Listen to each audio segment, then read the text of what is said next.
This is an ABP Life podcast.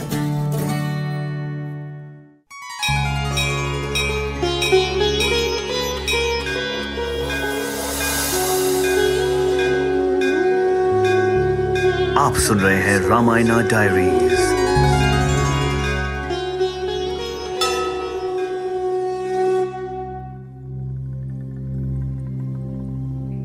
अधर्म पर धर्म की विजय, असत्य पर सत्य की विजय, बुराई पर अच्छाई की विजय, अत्याचार पर सदाचार की विजय, पाप पर पुण्य की विजय, ये इन सब का प्रतीक पावन पर्व है दशहरा। दशहरा की आप सभी को हार्दिक शुभकामनाएं।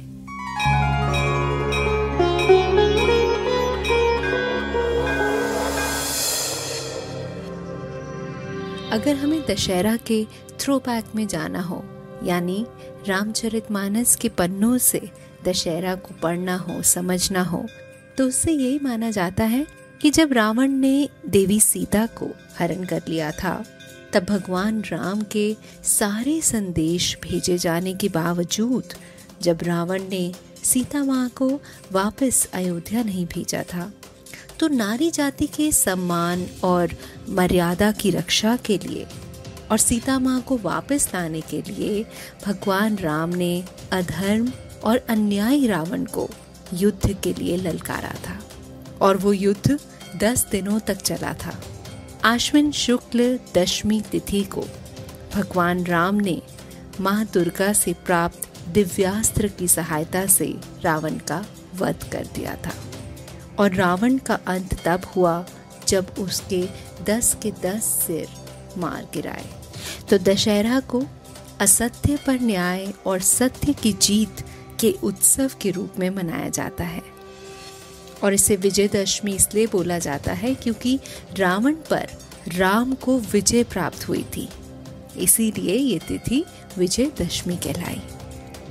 और दशहरा इसलिए क्योंकि 10 सिर वाला रावण इस दिन हारा था, दशहरा, इसलिए इसे दशहरा और लोक भाषा में दशहरा भी कहते हैं।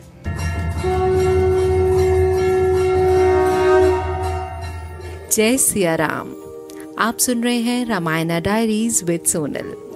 आइए आपको लेके चलें रामचरितमानस के उस दृश्य में जब रावण वध हो रहा था, यानी कि दशहरा का जो आज हम नाट्य रूप देखते हैं कि कैसे पुतले को जलाया जाता है, जब ये असल में हो रहा था तो ये दृश्य कैसा था।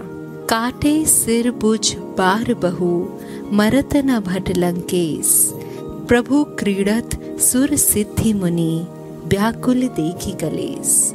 यानी सिर और बुझाएं बहुत बार काटी गई, फिर भी वीर रावण मरता ही नहीं था। प्रभु तो खेल कर रहे थे, परंतु जितने भी मुनि, सिद्ध और देवता उस कलेश को देखकर इतने व्याकुल हो गए थे। और तब विभीषण ने ये राज बताया कि रावण को कैसे मार के गिराया जाए। नाभि कुंड पीयूष बसिया के, नाथ जियत रावण बलता के, सुनत विभीषण वचन कृपाला, हर्षि गहे कर बान कराला। तब विभीषण ने बताया कि इसके नाभि कुंड में, यानी रावण के नाभि कुंड में अमृत का निवास है और वो उसी के बल पे पूरी जिंदगी और इतने साल तक जीता आ रहा था। और विभीषण के वचन सुनते ही कृपालु श्री रघुनाथ जी ने हर्षित होकर हाथ में बाण लिए। और जैसे उन्होंने हाथ में बाण लिया, मानो पूरे संसार के जितने भी पशु पक्षी थे वो नाना प्रकार की आवाज़ें निकालने लगे। आकाश में जहाँ तहाँ बहुत तरीके की आवाज़ें होने लगी, बहुत कुछ वहाँ पे प्रकट होने लगा। मंदोदरी का हृदय बहुत कांपने लग गया। सबको समझ आ गया था कि कुछ अनर्थ, उनके लिए तो अनर्थ ही था, कुछ होने वाला है।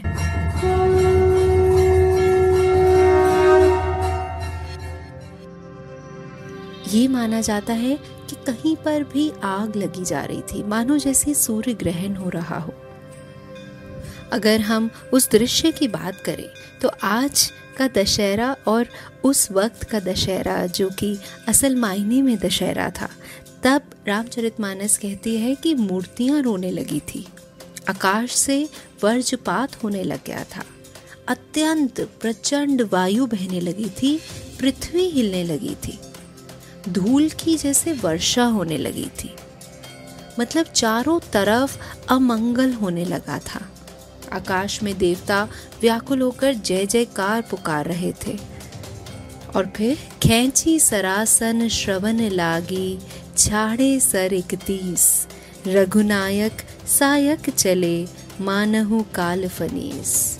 कानों तक धनुष को खींचकर श्री रघुनाथ जी ने 31 बाण छोड़े थे। और रामचरितमानस कहती है कि वो श्री रामचंद्र जी के बाण ऐसे चले मानो काल सर्प हो। एक बाण जाके सीधा नाभि में लगा और अमृत कुंड को सोख लिया, और फिर बाकी के बाण उसके सिरों में, भुजाओं में लगने लगे। उस वक्त दृश्य कुछ ऐसा था कि रावण दर्द से पृथ्वी पर नाचने लगा था और धरती जैसे हंसने लगी हो। मरते मरते भी रावण ने बड़े ही घोर शब्दों में गरज कर बोला था कि राम कहाँ हैं, मैं ललकार कर उनको युद्ध में मारूंगा। पर रावण की मृत्यु समीप थी और रावण जैसे ही धरती पर गिरा, ब्रह्मांड भर में जय जय की ध्वनि भर गई। प्रबल भुजंडों वाले श्री रघुवीर की जय हो, रघुवीर की जय हो, ऐसी ध्वनि चारों ओर से सुनाई देने लगी। और फिर बरसई सुमन देव मुनि वृंदा, जय कृपाल जय जयति मुकंदा। देवताओं और मुनियों के समूह फूल बरसाते गए और कहते गए, कृपालु की जय हो, मुकुंद की जय हो, श्री रामचंद्र की जय हो। तो राजा राम की जय हो, भाई लक्ष्मण की जय हो। और इसी के साथ इस कथा को देते हैं विराम। आप सुन रहे थे रामायण डायरीज विद सोनल। जय सिया राम।